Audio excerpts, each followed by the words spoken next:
বিপন্ন হ'বলৈ ধৰা অসমৰ সম্পদ বিচাৰি বিচাৰি শৰাইঘাট পাৰ হৈ আহি পালোহি আমি হস্ততাঁতৰ নগৰী শুৱালকুছি। এয়া বস্ত্ৰশিল্পৰ সোণালী চানেকি বস্ত্ৰনগৰী শুৱালকুছি।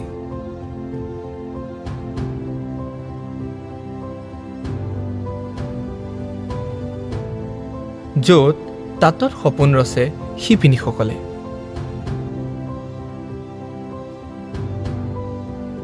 কিন্তু আজি শিপিনীসকলৰ সপোনবোৰ লাহে লাহে সময়ৰ গতিত হেৰাই যাব ধৰিছে।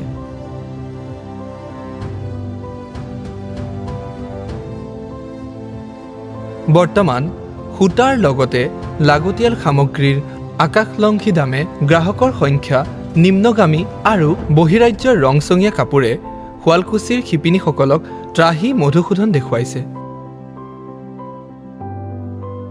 এতিয়া বহিৰাজ্য বাংগালুৰুৰ লগতে ভাৰত তথা অসমৰ আন বিভিন্ন প্ৰান্তত পাৱাৰলুমত উৎপাদন কৰা তথা কম দামতে ৰংচঙীয়া এচি খ্যাত কটন মেখেলা চাদৰৰ জোৰাই গ্ৰাহকৰ মন মুহিছে। ইয়াতে বিভিন্ন ধৰণৰ কালাৰ আহে, আমাক কাষ্টমাৰে দিয়ে আৰু কাষ্টমাৰে যিখিনি দিয়ে আমি সেইখিনি ববিনত ইয়াতে বটি কিনে ববিন উলিয়াই কিনে কাষ্টমাৰক আৰু দি দিওঁ।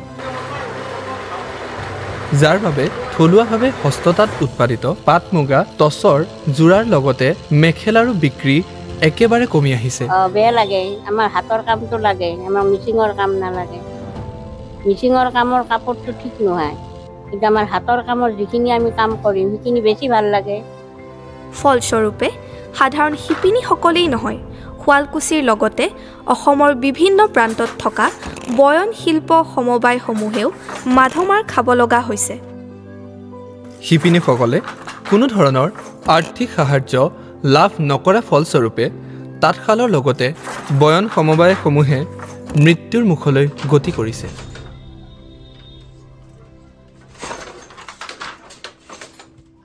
আমি এতিয়া মই ছোৱালীৰ পৰা আছোঁ, ইয়াতে মানে কাম কৰি আছোঁ, ইয়াতে শিকিলোঁ, ইয়াতে কৰিছোঁ। ইয়াৰ পৰা আমি সপ্তাহত আমি কাপোৰখন ওলাই দিলে বা আমি 2-3 হাজাৰ পইচা পাওঁ আৰু। বাইদেউৰ লগত আহিলোঁ, মানে গাঁৱৰ বাইদেউ আছিলে আমাৰ, বাইদেউৰ লগত আহিলোঁ মই, আহি ইয়াতে কাম শিকিলোঁ, থাকিলোঁ ইয়াতে, থাকি মানে ঘৰ সংসাৰো হ'ল বৰ্তমান সেইটো হৈ গ'ল, মানে আছোঁ আৰু ইয়াতে এনেকৈ চলি। কৰ্মচাৰীক মাহৰ দৰমহা দিবলৈও সমবায়সমূহে চিন্তা কৰিব ধৰিছে। শুৱালকুছিৰ বিশুদ্ধ পাট মুগাৰ কাপোৰত চৰকাৰক অত্যাধিক শতাংশ GST আদায় দি গ্ৰাহকক বিক্ৰী কৰি থকা হৈছে। দৰে হাতেদি কাম কৰাৰ কাপোৰ ফিনিচিঙৰ দৰে বা মেচিনৰ কামৰ ফিনিচিঙৰ দৰে তেনেকুৱা নহয় আৰু তাৰমানে। তাৰ বিপৰীতে আকৌ একাংশ দোকানীয়ে GST নিদিয়াকৈ শুৱালকুছিৰ কাপোৰৰ লেখিয়াই উক্ত বস্ত্ৰৰ ৰমৰমীয়া ব্যৱসায় কৰা দেখা যায়। হয়, মানে এইটোতো এটা বহুত ডাঙৰ বিপদ হ'বই গৈ আছে। আমাৰ চাওক, হাতে বোৱা যিযোৰ কাপোৰ, আমাৰ এযোৰ কাপোৰ বনাবৰ কাৰণে আমাক সময়ৰ প্ৰয়োজন হয়। এসপ্তাহৰ পৰা 10 দিন 15 দিনলৈকে আমাৰ ডিজাইন অনুযায়ী কাপোৰযোৰ 15 দিনলৈকে আমাক সময়ৰ প্ৰয়োজন হয়। কিন্তু এতিয়াৰ যুগত যিবিলাক মেচিন খালৰ কাপোৰ আমাৰ তৈয়াৰ হৈ আছে, সেইটো আমাৰ অসমৰ বাহিৰত হয় অৱশ্যে, তোমাৰ ভগলপুৰে হওক বা কোচবিহাৰে হওক, প্লাছ মানে বেনাৰসৰ যিকোনো জাগাতে হয় মেচিন শালত, সেইবিলাকত 2 দিন 3 দিনতে এটা মেখেলা চাদৰ এযোৰ প্ৰস্তুত হৈ আহে। আৰু ইয়াতে তাৰমানে এটাই নহয়, ডিফাৰেঞ্চ বহুতবিলাকে থাকে। আপোনাৰ চাওক, আমাৰ যিখিনি সূতা, আমাৰ যিখিনি প্ৰিলুম প্ৰচেছ, সেইখিনি বহুত উন্নত হয়। সেইখিনি আপোনালোকে গম পাব সূতাহাত অনাৰ পৰা, ডিগামিঙৰ পৰা, ববিন ৱাইণ্ডিঙৰ পৰা, ড্ৰাম ৱাৰ্পিঙৰ পৰা, আমাৰ সকলোখিনি হাতেৰে হয়। আমি উৎকৃষ্ট মানৰ বস্তু ল'ব লগা হয়, কাৰণ আমি য'ত ভেণ্ডৰত দিম, যিজন বায়াৰে আমাৰ পৰা ল'ব, সিহঁতে বহুত চাই চিন্তি আমাক লয় কাপোৰবিলাক। অকণমান কাপোৰযোৰৰ যদি কষ্টিঙো বেছি হয়, আমাৰ পৰা ল'ব নিবিচাৰে। ইয়াৰ কাৰণ হ'ল আপোনাৰ পাৱাৰলুম। সেয়েহে বিগত 6 বছৰে সমবায়সমূহে চৰকাৰৰ পৰা কোনো অৰ্থ সাহায্য লাভ নকৰা তাঁত শিল্প মৃত্যু ঘণ্টাৰ ফালে ধাবিত হৈছে। বিভিন্ন টেক্স আমাক লগাই দিছে, সূতাৰ ওপৰত, কিবাৰ ওপৰত।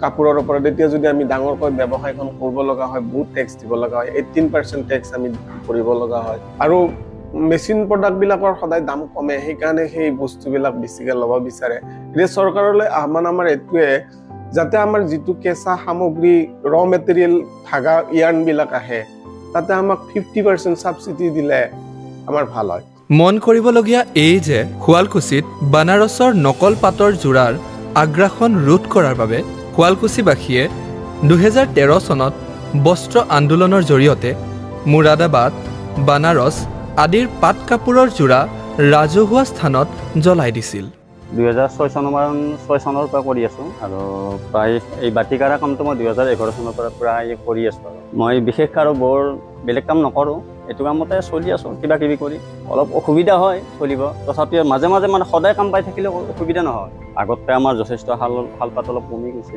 আৰু সেইকাৰণে আমাৰ এই অলপ অসুবিধা হয় কিন্তু মাজে মাজে চলি আছোঁ তাঁতশাল এৰি শ শ যুৱক যুৱতী এতিয়া বহিৰাজ্যৰ কোম্পানীত কৰ্মৰত লাহে লাহে অসমীয়া ঘৰৰ পৰা তাঁতশাল নোহোৱা হ'ল কেৱল ফেক্টৰীৰ চাৰিবেৰৰ মাজত সীমাবদ্ধ যেন এতিয়া অসমীয়াৰ তাঁতশাল আজি প্ৰায় 2 বছৰমানৰ পৰাই বহুত অসুবিধা হৈছে আগতে ধুনীয়াকৈ চলি আছিলোঁ এতিয়া অসুবিধাৰ সন্মুখীন হৈছোঁ আজিৰ নৱপ্ৰজন্মই তাঁতশাল চিনি পায়নে তাঁতশালৰ সা সঁজুলি চিনি পায় জানো আহিব লগা প্ৰজন্ম ধৰি ৰখাটো আশা নাই আজিকালি বেছিভাগ চিনিয়ে নাপায় এইবিলাক বজাৰত আপুনি আৰু মই দেখা গামোচা বা মেখেলা চাদৰ যোৰাৰ কিমান জোৰ বাৰু হাতে বোৱা নে পাৱাৰ লুমত উৎপাদন হোৱা সস্তা কাপোৰৰহে মেলা পতা হৈছে এখন আমাৰ কাপোৰ এটা জোৰা ওলাওতে টোটেলি আমাৰ ক'ব লাগিলে যদি ভালকে বহু আমাৰ 10 দিন বা 15 দিন লাগে কিন্তু সেই যিমান আমি সময় লগাও কিন্তু আমি সেই সময়খিনিত আমি বস্তুটোৰ আমাৰ যিটো আমাৰ প্ৰাপ্য হয় টোটেল সেইটো আমি কিন্তু যিমান পাব লাগে আমি সিমান নাপাওঁ তো যিটো হয় আমাৰ লছ বেছি হয় ন আমি যেতিয়া বাহিৰত ওলাই যাওঁ যিটো সময়ত আমি গ'লে আমি অলপ মানে ইয়াতকৈ যিমান আমি কাম কৰোঁ হালত যিমান সময় কাম কৰোঁ বাহিৰত কাম কৰিলে আমাৰ কম সময়তে আমাৰ বেছি উপাৰ্জন হয় তো সেইটো এটা মেইন ৰিজন হৈ যায় যে আমি ইয়াতে কিমান আৰু হেই কৰি থাকিম হয়নে নহয় আমাৰ স্বাভিমান অসমৰ গৌৰৱ এই তাঁত শিল্পক ৰাইজৰ হাতত অৰ্পণ কৰিলোঁ আমি আশাবাদী যে অসমীয়া শিপিনীয়ে তাঁতত সপোন ৰচা এই শিল্পটোক পুনৰ উজ্জীৱিত কৰিবলৈ নৱপ্ৰজন্মই আগবাঢ়ি অহাৰ সময় সমাগত